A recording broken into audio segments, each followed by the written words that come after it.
මේ ළඟදී මෙන්න මේ කෑගල්ල පැත්තේ අම්මයි තාත්තයි දෙන්නම වෛද්‍යවරු.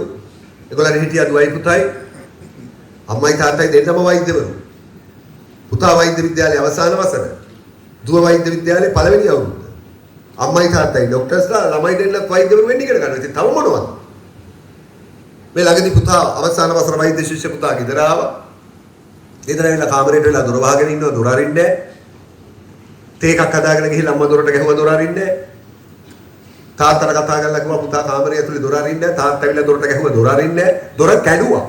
කඩනකොට අවසාන වසර වෛද්‍ය ශිෂ්‍ය පුතා ජනේලෙලිලා මැරිලා. ජනේලෙලිලා මැරිලා.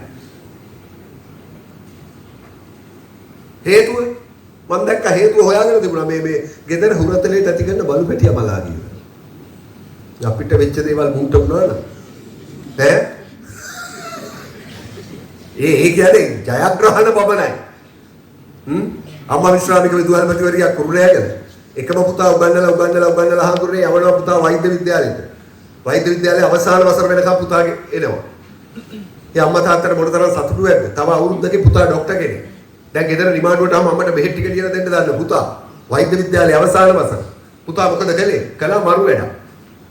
ගෙදරින් විවාහ වෙන්න යෝජනා කරලා හිටපු ගෑනු ළමයා. ඒ ළමයාත් නිකන් නෙමෙයි මැඩම් විශ්වවිද්‍යාලය ඉගෙන ගන්න ළමයි. ගෙවල් දෙකම මේක දන්නවා කිසි ප්‍රශ්නකුත් තිබුණේ නැහැ. ඔය ඉන්න අතරේ හදිස්සිය බඳින්න ඉන්න ගෑනු ළමයා අසනීප වෙලා පේරාදෙණිය ස්පිරිතාලේ නවත්තනවා. පේරාදෙණිය ස්පිරිතාලේ ප්‍රේමවන්තිය නවත්තපු වෙලාවේ මේ ප්‍රේමවන්තයා අවසාන වසර වෛද්‍ය ශිෂ්‍යයා පේරාදෙණිය ස්පිරිතාලේට ගිහිල්ලා කිරි පැකට් එකකට වහදාලා දීලා ප්‍රේමවන්තියට පොවලා ප්‍රේමවන්තිය මරලා මිනිහා ගිහිල්ලා කුරුණෑගල වැවරවුමට සයනයිඩ් ගහගෙන මැරෙනවා. ප්‍රේමවන්තිය වශ ශරීරගත කළා මරලා ප්‍රේමවන්තයා වශ ශරීරගත කරගෙන මැරෙනවා. දෙන්නම මැරෙනවා. මේ තරම් දරුණු අපරාධයක් කරන්න හඳුන්නේ හේතුවක් එපැයි. අවසාන වසර වෛද්‍ය ශිෂ්‍යයෙක් බඳින් ඉන්න කෙල්ලක් මරාගෙන මැරෙන්න හේතුවක් එපැයි. හේතුව සාධාරණ වෙන්න එපැයි. හේතුව පොලිසියෙන් හෙව්වා. මොකද්ද හේතුව? මරු හේතුව. ප්‍රේමවන්තිය ඊට ඉස්සෙල්ලා දවසේ හවස හෑන්ඩ් ෆෝන් එක ඕෆ් කරන් හිටියා කියලා. ඒ හින්දා ඔයගොල්ලෝ වීඩියෝ කරන්න නෙමෙයි ඕන් ද බලන්නේ. ඕන්. මරුන් කඩ වෙන්නේ. කෙල්ල තරහ වුණා කියලා තමයි හාමුදුරනේ මේ මිනිහා කෙල්ලට වහ දීලා මිනිහා සයනයිඩ් ගහගෙන මැරෙන්නේ. බුදුහාමේ උදේ කුමාර සර් මම කල්පනා කළා යකෝ ප්‍රේමවන්තිය තරහ වෙච්ච විදියට මම සයනයිඩ් ගැහුවා. මුළු ගම මරගියා. එච්චරයි කතාව. දැන් ඉස්සර දැන් ලියුන්නේ ලියන්නේ උදේ කුමාර සර් ලියුම් ලියන්නේ අම්මෝ මට ලියන්න පුළුවන් මම රස මුසු පිළි දැන් එබටයි. ලියුම් ලියලා ඇති මම ලියලා දෙන්නේ නැහැ මගේ හොඳ යාළුවෙක් හිටියා එකට දාලා සෝදුපත් කියවනවා. ඒක කියවලා කියනවා ඔය කපහන් දාන්න එපා දැම්ම. එහෙම ඕගොල්ලන්ට ඔය ලියුම් එන්නේ ඉස්සර.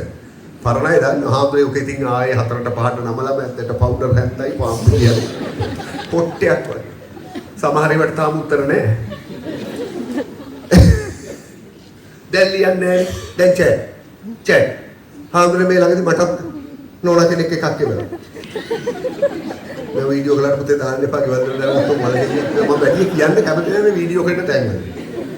චැට් වැඩසටහනක් කර දිට්ඨයක හින්දා වැඩසටහන නවත්තලා ඒ නෝනා මට ඉංග්‍රීසියෙන් දාලා වැඩසටහන නැවැත්තුවා උඹට නැවත දැනුම් දෙනවා යටින් දාලා TTD KSP උඩ ටික ගොත ගහලා කියෝ ගත්තා. TTD KSP දන්නේ රුපියල් 3ක් ගියක් කමන්නේ මම කතා කරලා හැම මිසි මොකද්ද මේ TTD KSP අයියෝ ඔයා නම් ගොඩේ TTD KSP කියන්නේ 33 කෝටියක් දෙයි පිහිට.